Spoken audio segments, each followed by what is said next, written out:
J'ai pas de retour caméra, on fait avec les moyens du bord. Il me faut ça pour prendre le son. Bah, j'ai pas le micro non plus.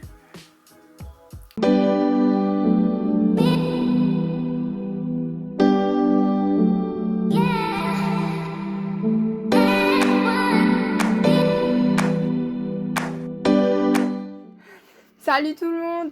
Alors aujourd'hui j'ai préparé dans mon cahier.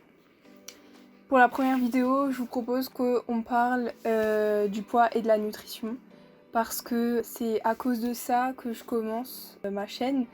J'ai sur Instagram et sur Snapchat une story privée où je parle justement de ce que j'aimerais faire l'année prochaine et donc c'est aller au Pompiers de Paris. Du coup je me prépare physiquement et c'est assez compliqué, je fais énormément de sport. J'aimerais principalement me centrer sur le surpoids. Donc le surpoids c'est quoi? D'après l'OMS, la définition exacte c'est une accumulation anormale ou excessive de graisse qui présente un risque pour la santé.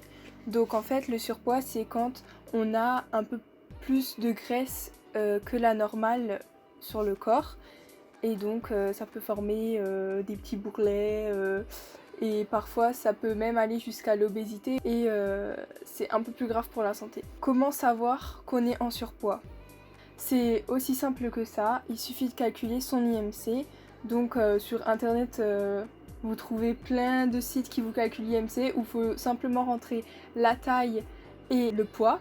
Donc je vous mettrai le calcul ici de comment calculer son IMC soi-même et sinon je vous mettrai un lien dans la bio pour un site qui vous calcule votre IMC. Comment faire pour entretenir son corps et entre guillemets sortir du surpoids? Du coup pour sortir du surpoids en gros c'est simple, il y a la nutrition et l'activité physique. Dans la nutrition, ce que je vous conseille dans un premier temps c'est éviter de manger entre les repas, de faire des écarts. Je sais que c'est compliqué mais faut quand on a envie d'aller manger quelque chose entre les repas, faudrait se dire allez non, je fais attention et je prends un verre d'eau à la place. Et en fait l'eau va vous couper la faim. Et c'est justement pour ça qu'il est aussi important de boire énormément d'eau parce que ça va remplir votre estomac et vous couper la faim.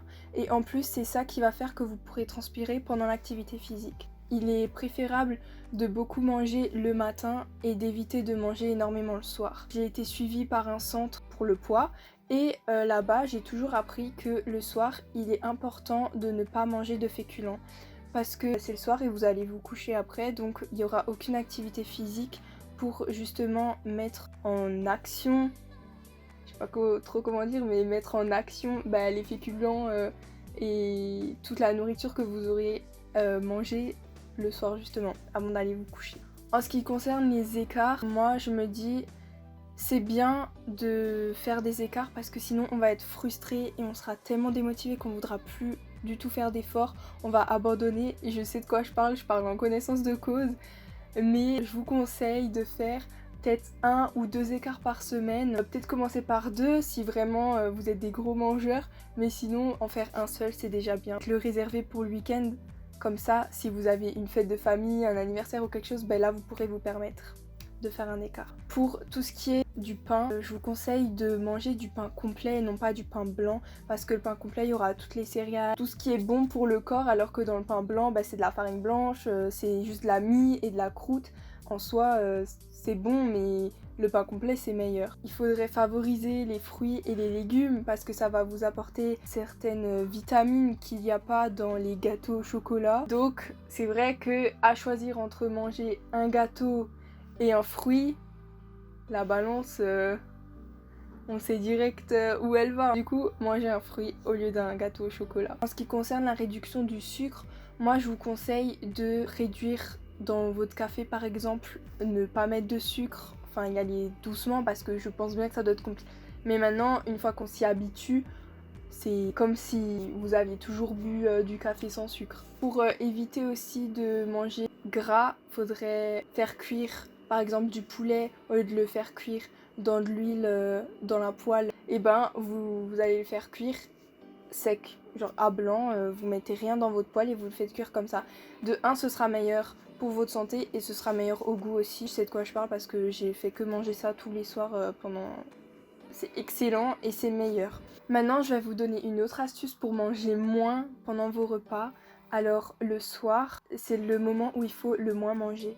Du coup, moi je vous propose de manger dans des petites assiettes parce que votre cerveau il va se dire ah ben il y a beaucoup à manger alors qu'en fait il y a beaucoup moins. Ce qui est vraiment mais vraiment pas bon pour votre corps, c'est de faire des régimes à tout va, se priver, ne pas manger parce que en fait votre cerveau il va se dire ah tu me donnes pas à manger et ben tout ce que tu vas me faire avaler et ben je vais le stocker.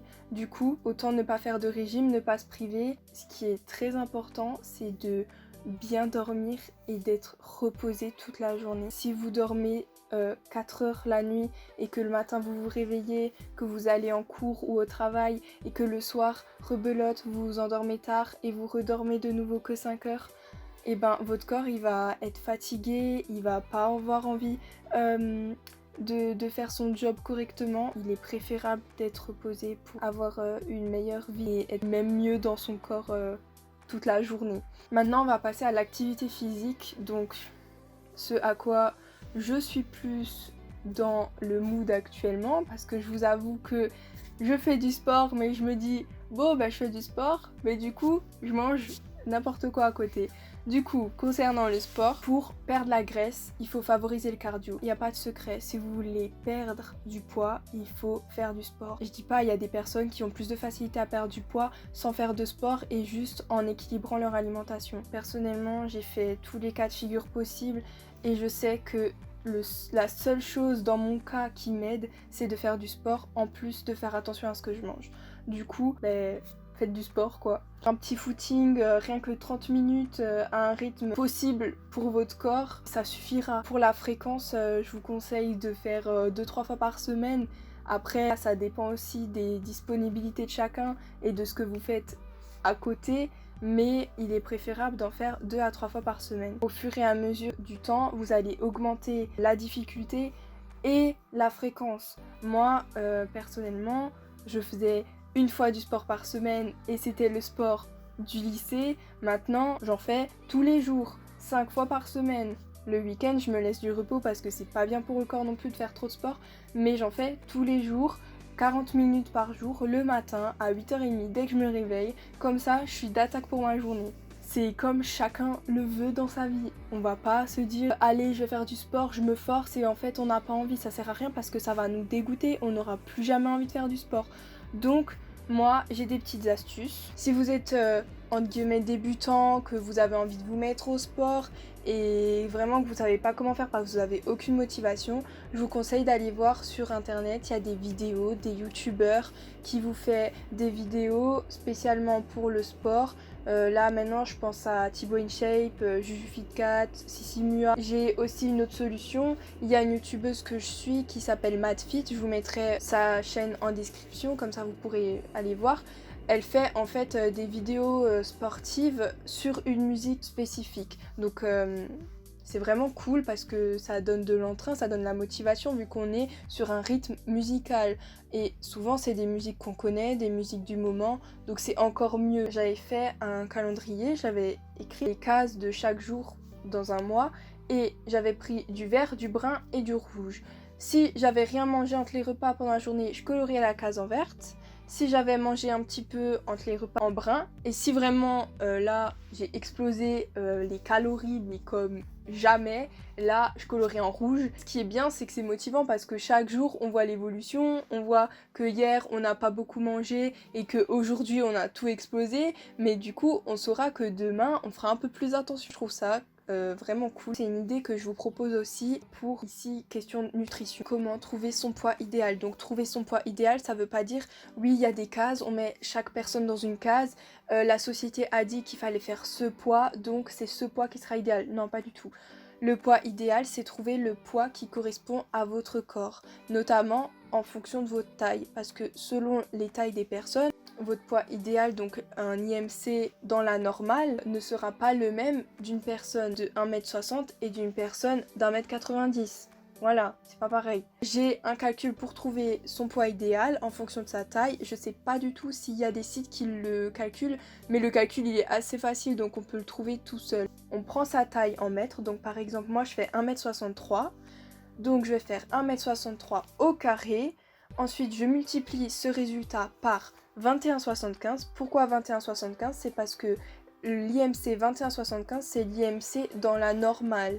Ça veut dire que si tu es à un IMC entre 18 et 25, tu es d'une corpulence normale.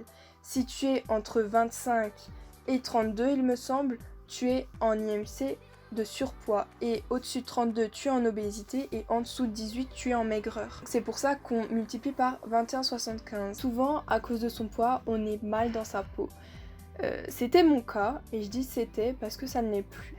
Actuellement, je suis très bien dans mon corps, les gens ne me jugent plus, je sais où je vais, je sais ce que je fais, je sais ce que je suis, et vous devez faire pareil.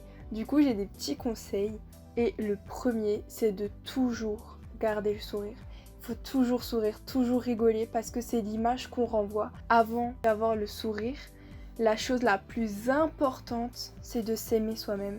Si on est bien dans son corps, on sera bien face aux autres. Par rapport aux blagues ou aux injures qu'on nous fait, moi ce qui a fait que j'ai réussi à passer outre, c'est qu'en fait soit j'en rigolais ou sinon j'ignorais tout simplement. Franchement c'est un bon conseil que je vous donne, de pas le prendre personnellement, même si je sais que c'est très compliqué. Faut laisser passer, parce que les gens, s'ils voient qu'on réagit, ils vont continuer, ils vont piquer, et parfois malheureusement ça peut aller très loin. Donc voilà, c'était des petits conseils pour se sentir un peu mieux dans son corps. Après, je parle par rapport à mon expérience, et ça me fait plaisir de les partager avec vous. Du coup, j'en ai terminé pour ma première vidéo. Je suis vraiment contente de vous partager ça. Si jamais vous voulez des vidéos sportives, justement, comme j'en ai parlé au début de la vidéo, n'hésitez pas, dites-le moi dans les commentaires, et j'essaierai d'en faire pour vous aider. Bisous!